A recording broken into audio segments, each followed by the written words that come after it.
안녕하세요. 세금폭탄 처리반 장민세 무사입니다. 네, 안녕하세요. 이영호 세무사입니다. 네, 요즘에 주택 시장이 과열돼서 네. 대출도 어렵고 네. 그것 때문에 오피스텔을 새로운 투자처로 눈을 네. 돌리시는 분들이 많은데, 근데 오피스텔 투자를 하시면서 네. 세금 문제로 좀 고민하시는 분들이 있어요. 뭐 갑자기 오피스텔 때문에 양도소득세가 뭐 과세가 부과된다거나 됐다. 아니면 뭐 부가가치세 갑자기 네. 나와가지고 당황하신다거나. 그렇죠. 이제 그래서 이제 뭐 질문들을 하실 때 네. 나는 1세대 1주택인데 과세가 됐다라고 해서 나중에 알고 보면 이제 오피스텔이 있었던 거죠. 네. 그래서 그런 부분을 간과하셨다가 이제 세금 추징당하는 경우가 굉장히 많아요. 네. 그리고 그래서 오늘 영상에서는 네. 오피스텔을 보유하시거나 네. 앞으로 투자하실 분들에 대해서 예, 예. 오피스텔을 가지고 있었을 때 발생할 수 있는 세금 문제들에 대해서 네. 좀 영상을 찍어보도록 예, 하겠어요. 예. 그래서 길 가다 보시면 이렇게 뭐 현수막 같은 거 걸려 있는 거 못 보셨나요? 혹시 어떤 오피스텔 말씀이시죠? 오피스텔 분양하는데 네. 밑에 이제 주택수 포함 안 됨 이렇게 적어놓고 이런 게 굉장히 많더라고요. 길 네. 가다가. 네. 그래서 이거 이렇게 해서는 안 되는데라는 생각을 한 적이 있는데, 네, 상당히 위험한데. 네, 상당히 위험하죠. 그래서 네. 뭐 이런 부분들은 좀 오늘 설명을 드리면 될 것 같습니다. 네. 오피스텔을 가지고 있는 경우에 네. 크게 세금 문제는 양도소득세 문제하고 부가세. 부가가치세 예, 예. 문제 네. 발생을 하는데, 예, 예. 먼저 양도세 문제에 대해서 좀 얘기를 좀 해보죠. 예, 예. 뭐 결론적으로 말씀드리면 이 오피스텔이 이 주택에 포함이 되냐 안 되냐 이 차이잖아요. 그렇죠. 예. 이걸 주택에 포함이 되면 네. 내가 1세대 1주택 비과세를 받을 수 있느냐 없느냐. 그렇죠. 너무 그리고- 큰 차이가 있게 되는 그리고 거죠. 뭐 조정지역의 음. 같은 경우는 뭐 중과 대상이 되냐 안 되느냐. 네, 네. 그리고 장기보유 수표공제 뭐 30%, 80% 받을 수 있느냐 없느냐. 네. 그런 차이점들이 발생을 하기 때문에 네. 사실 되게 중요한 문제죠. 그렇죠. 이 보유세도 뭐 마찬가지죠. 사실 네. 이게 주택이 되면 뭐 중과세가 되니까 네. 그런 부분까지 꼭 체크를 하셔야 됩니다. 이게 왜냐면 이 세금이 너무 차이가 많아지기 때문에 네. 꼭 좀 간과하시면 안 될 문제인 것 같습니다. 네. 그래서 우리 세법에서는 네. 이 오피스텔을 어떠한 목적으로 사용하냐에 따라서 네. 이거를 주택으로 보느냐, 네. 그리고 근생으로 보느냐, 그렇죠. 네, 차이가 발생을 하죠. 예, 예. 근데 일반적으로 오피스텔 같은 경우는 거의 95% 이상은 뭐- 주거 목적으로 사용을 하고 있기 네, 때문에 사실은 그렇죠. 대부분 주택이라 봐야죠. 대부분은. 세법상으로는 네. 주택으로 거의 보시면 되고, 네, 아까 네. 말씀하셨던 것처럼 네. 오피스텔 분양을 하면서 네. 밑에 주택이 아님 네. 한 건데 그거는 위험한 그렇죠. 발언이죠. 예. 네. 뭐 사실은. 건축물 관련된 법규상에는 뭐 주택이 아니라고 볼 수는 그렇죠. 있지만 우리 세법에서는 네. 실지를 주거 목적으로 사용을 하고 있으면 네, 네. 뭐 사업자 등록 여부에 상관없이 네. 주택을 보기 때문에 그렇죠. 네. 그 주택수 포함을 해야 되는 거죠. 네, 뭐 내가 이불 깔고 거기 살면 주택이죠, 그게. 네. 뭐 이런 것들 때문에 세무서에서 네.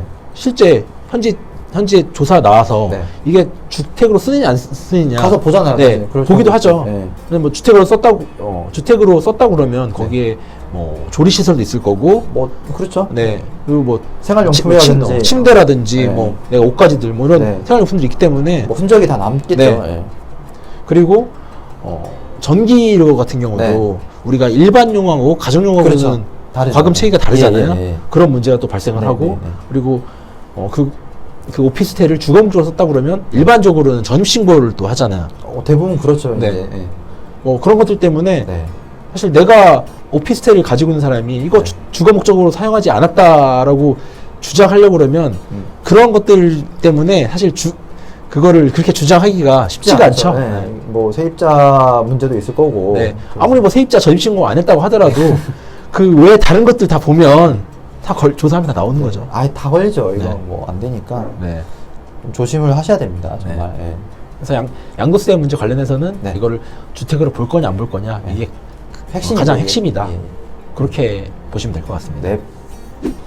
네, 다음으로는 부가세 문제가 있을 수 있는데, 네. 사실 오피스텔에 있으면서 사업자 등록을 낼 수도 있고 안 낼 수도 있잖아요. 네. 그 여부에 따라서 달라지죠. 그렇죠. 네, 네. 그러니까 오피스텔을 보유하고 있는 사람이 예. 건물주가 사업자 등록을, 그러니까 주택 뭐 임대사업자, 일반 임대사업자. 일반 임대사업자, 네. 일반 임대사업자로 사업자 등록을 하냐 안 하느냐 네. 뭐 그런 차이가 있는데, 일단 뭐 사업자 등록을 하지 않았다 그러면 부가세 문제가 발생할 여지가 없죠. 그렇죠. 예. 왜냐하면 부가세는 사업자가 뭐 납부를 하는 거기 때문에 네, 네. 사업자가 부가세- 아니니까. 네, 사업자가 아니니까 뭐 환급도 발생하지 않았을 네. 거고, 나중에 추후에 뭐 이걸 매도하더라도 네. 부가세 납부할 의무는 없는 거죠. 그렇죠. 네. 그렇기 때문에 뭐 사업자가 없다고 그러면 사실 부가세 문제는 전혀 없다. 네. 그렇게 생각하시면 될 것 같아요. 반대로 이제 사업자가 있다라고 하실 경우에는 네. 당연히 이제 부가세 문제가 발생하게 되니까 네. 항상 부가세를 생각을 하셔야 될 것 같죠. 네. 그래서 일반적으로 네. 오피스텔을 분양 받으시는 분들이 네. 분양하는 처음에, 회사에서 처음에, 네. 분양하는 회사에서 안내를 그렇게 해요. 일반 임대사업자로 네. 사업자 등록을 내라. 그렇죠. 그러면 계약금, 중도금, 잔금 낼 때 네. 부가세. 건물분에 대한 네. 부가세, 그렇죠. 그러니까 토지 부분은 면세기 때문에 부가세 발생을 안 하는데 분양 대금 중에 건물분에 대해서는 부가세 환급을 받을 그렇죠. 수가 있다. 그렇죠. 예. 안내 자체를 네, 그렇게 하죠. 딱 거기까지만 안내를 해주죠. 나중에 그 이후의 상황에 대해서는 안내를 안 해주고 부가세 환급 받을 수 있으니까 네. 일반 사업자로 네. 사업자 등록을 내라. 예. 그렇게까지 안내를 해주죠. 그렇죠. 그러다가 이제 만일에 주택임대사업자를 주택을 임대한다 만약에 주택을 쓰고 그렇죠. 네. 그래서 이제 준공이 다 되면 네. 세입자를 받을 건데 그렇지. 대부분 그 세입자들은 주택이- 사업자가 아닌 일반인 네, 일반 주거 목적으로 예. 세입자를 받게 되거든요. 맞아요. 예. 그러면 이제 거기서 부가세 문제가 발생을 그렇죠. 하게끔 되죠. 예, 예. 어떤 문제가 발생을 하죠? 뭐 부가세가 이제 환급을 받았잖아요. 그렇죠. 그런데 이제 사업자로 쓰지 않으니까 네. 다시 받았던 부가세를 다시 토해내야 되겠죠. 그렇죠. 네. 부가세 환급을 해준다는 의미는 네. 추후에 내가 임대사업을 하는 경우에 그걸 전제로 한 그렇죠. 임대사업을 하면 그 임대에 따른 그러니까 일반 임대 같은 경우는 부가세가 발생을 하기 때문에 그렇죠. 내가 나중에 낼 부가세가 있기 때문에 환급을 해주는 거거든요. 그렇죠. 근데 내가 주거 목적으로 임대를 하게 되면 네. 그건 면세 사업이기 때문에 네. 부가세를 안 내잖아요. 그렇죠. 그러니까 환급을 해줄 이유가 없다는 거예요. 전혀 없는 거죠. 그렇기 때문에 내가 뭐 계약금, 중도금, 잔금 내면서 환급 받았던 부가세는 다시 토해내야 이제 된다. 토해내야 되는 거죠. 네. 그렇게 되는 거죠. 많은 분들이 그거는 아예 인지를 못 하시고 계시는 경우가 뭐 거의 대부분이죠. 그렇죠. 네. 그러니까 오피스텔 투자를 하시는 분들이 내가 부가세 환급 받을 것만 가지고 네. 생각을 하시고 투자를 맞아요. 하시는 예, 예. 거죠. 근데 나중에 이제 분양이 다 돼가지고 세입자 받을 때 부가세를 내야 되니까 갑자기 다- 멘붕이 오는 거죠. 다 하는 거죠. 네. 뭐 추징당하는 거니까 사실은. 네. 그래서 좀 주의를 하셔야 될 필요가 있죠. 이런 부분은. 네, 세무사님 그러면 뭐 이런 경우도 있을 수 있을 것 같아요. 만일에 내가 이제 임대 사업을 계속 하고 있다가 네. 오피스텔을 이제 팔아야 되는 경우가 생길 수 있잖아요. 네. 그럼 만일에 내가 그냥 일반 임대 사업을 하고 있는 거죠. 그러니까 부가세가 발생을 하는 사업을 계속 하고 있다가 이 오피스텔 자체를 매각할 때, 양도할 때 과세 문제가 발생을 하게 될 텐데 네. 뭐 이와 관련해서 한번 설명을 좀 해주시죠. 네. 뭐 이러한 경우에는 네. 크게 두 가지가 있을 거예요. 그러니까 매수하는 분이 네. 계속 임대 사업을 하시는 네. 그러니까 사업이 연속성을 유지되는 경우가 있을 그렇죠. 거고 아니면 매수하시는 분이 네. 간이가세라든지 아니면 일반 임대업 외에 네. 다른 사업을 하시는 분들 그러한 경우 두 가지 경우가 있을 네, 텐데 네, 네. 첫 번째 매수자가 똑같이 일반 임대업을 하는 네. 사업 동일성이 유지가 된다. 업종 유지가 되는 거죠. 네, 그렇죠. 이러한 경우는 계약서상에 네. 사업 포괄 양수도 계약서를 작성을 네, 하시게 네. 되면 예. 부가세는 주고 받을 것도 없이 그렇죠. 부가세 문제는 없어요. 아예 발생하지 않는 거죠. 그렇죠. 예, 예. 반면에 반면에 네. 매수자가 임대업이 아닌 다른 사업자거나 아니면 간이가세인 경우에는 네, 네. 부가세 문제가 사업 포괄 양수도가 안 되기 때문에 그렇죠. 세금계산서를 주고 받아야 된다는 예, 거죠. 그래서- 나는 세금계산서를 발행을 해서 네. 폐업 할 때 폐업 부가세 신고를 할 때 예. 부가세를 내야 되는 거고 그렇죠. 매수자 같은 경우는 매입세 공제를 매입세 받는 거죠. 네, 그렇죠. 그렇게 되는 거죠. 네. 근데 또 이런 경우도 있을 수 있을 것 같은데 만일에 내가 일반 임대 사업을 계속 하고 있다가 뭐 상가로 썼던 거죠. 계속 상가 임대업을 하다가 네. 주택 임대로 바뀔 수도 있잖아요. 그렇죠. 뭐 세입자가 항상 뭐 사업자가 네, 들어오는 나는 건 없으니까. 이 오피스텔 자체를 집으로 쓰겠다, 주택으로 쓰겠다 하면 네. 뭐 그런 경우 있을 수 있고 그 다음에 이거는 나는 뭐 임대를 하지 않고 내가 직접 살겠다라고 할 수도 있잖아요. 네. 뭐 그런 경우에는 이 과세 문제는 또 어떻게 될까요? 이러한 경우에는 폐업을 하게 되는 거죠. 임대업을 폐업하게 되는 그렇죠. 거죠. 네. 그러면 이제 부가가치세법상 폐업 시 잔존제하라는 네. 규정이 있잖아요. 예, 예. 그래서 시가에 네.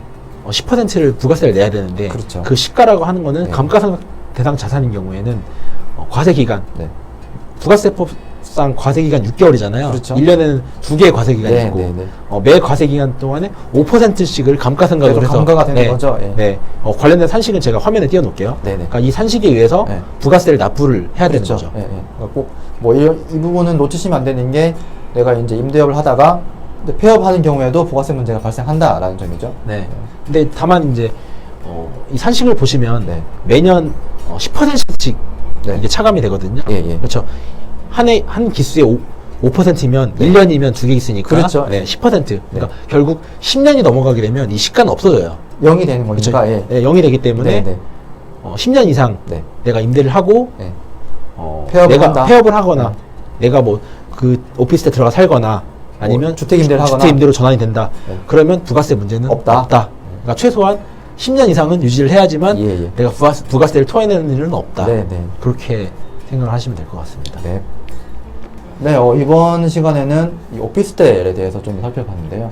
좀 간략하게 살펴봤는데, 많은 분들이 오피스텔 투자하시면, 뭐, 서두에서 밝혔듯이 저희가 뭐 주택에 포함이 안 되고, 뭐 과세 문제가 별다른 게 없다라고 착각을 많이 하시고, 오해도 많이 하시고, 아니면 간과를 하시는데, 오늘 저희가 말씀드린 부분을 잘 기억해 두셨다가, 추후에라도 이제 오피스텔을 뭐 사고 파실 때, 불이익을 당하지 않으셨으면 좋겠습니다.